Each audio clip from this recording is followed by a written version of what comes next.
enough for everybody. There's enough for everybody. Not that we have to work like slaves just to get a roof over our head and like that. That's completely nonsense. Complete mismanagement of human society for the benefit of a few.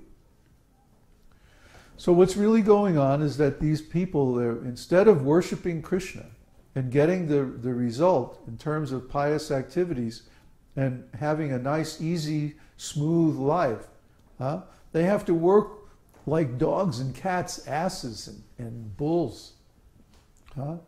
Forced to work. Strapped, tied into the yoke and forced to work. Like slaves, like asses. And then they get a little bit of grass, a little sense gratification, which is easily available anywhere. And they think, oh, this is very nice. But even dogs and cats, they get the same sense gratification. Do you think the sex life is better in the human form than it is for dog or cat? No, it's the same. Whether you may have sex life in a beautiful hotel room, and the dog and cat may have sex life on the street, in the piles of garbage on the street. But do you think that sex life and this sex life is any different? No. It's the same tickle of the senses. And then when it's over, the same blah feeling. This is nonsense. So these people are called asses. They're asses. They're dumb asses.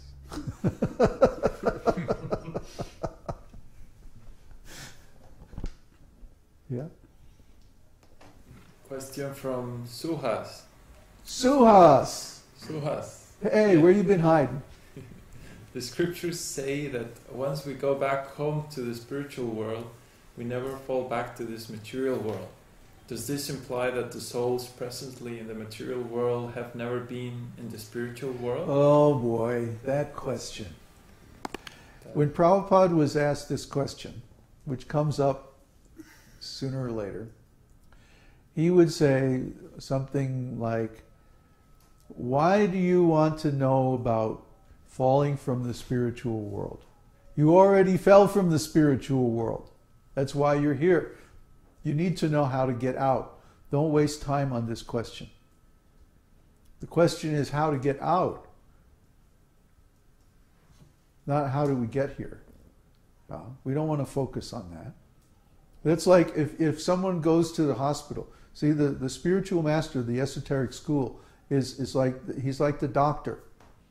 And the esoteric school is like the hospital. And the people who realize that they're sick, they check themselves into the hospital. They go to the doctor and say, okay, what's wrong? What do I need? Give me the medicine to cure me.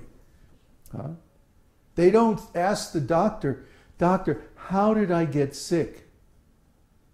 How did I get ill? No, they want to know, how do I get cured? How do I get well? See? They don't want to waste time musing about, well, you know, did I catch the germs on the doorknob or on the toilet seat or something? You know, that's useless to speculate. What we know is that we're sick and we have to get well. That's clear. That's the practical thing. This is just the empty curiosity, idle curiosity, to want to know, how do we get here? And we're here. Now we have to get out. Next. Question from Dawn. I've been wondering about service. I love painting and have started to do paintings of Krishna. Is this a valid service, even though I do not sell them? I hope to. Whether you sell them or not, it's a very nice service. Srila Prabhupada, he very much encouraged his devotees who had artistic qualities to make pictures of Krishna. In fact, he said there should be a painting for every single page of Śrīmad-Bhāgavatam.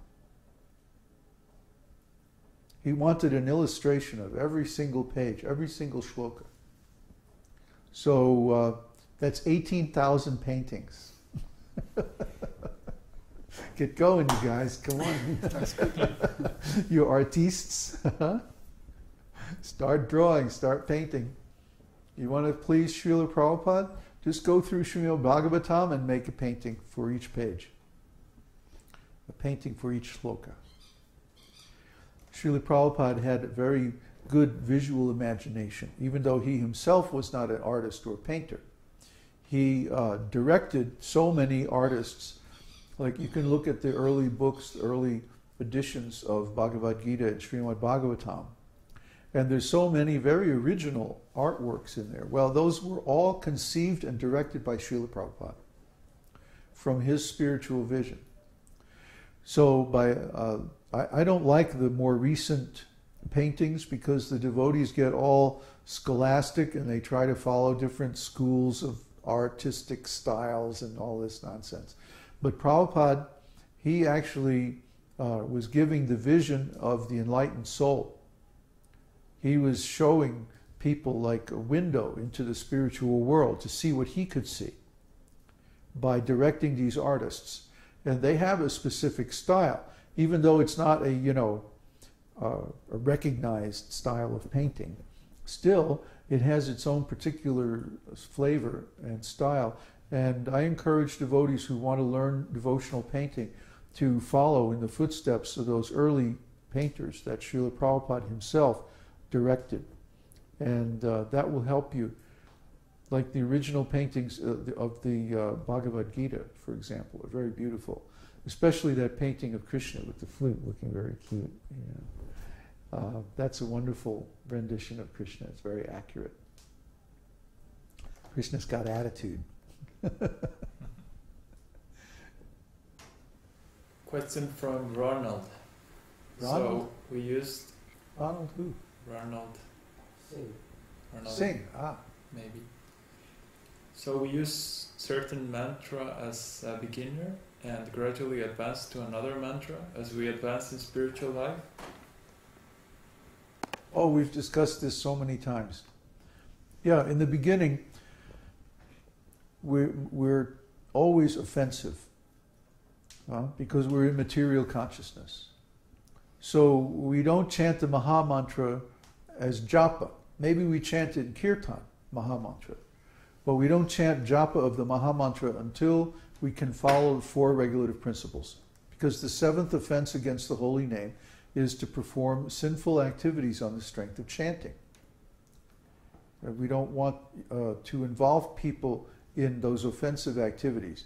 So we advise them that you wait until you have overcome these sinful activities before you chant the Maha Mantra. Once you can follow those principles steadily, no meat eating, no illicit sex, no intoxication, no gambling or speculation, then you can chant Maha Mantra safely without committing offenses.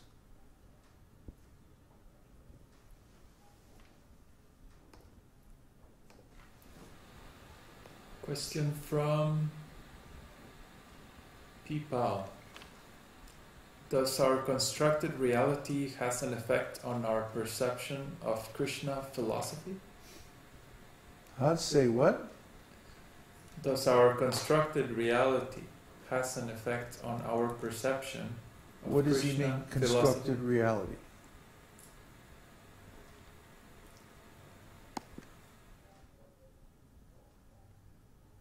What do you mean by constructed reality, people?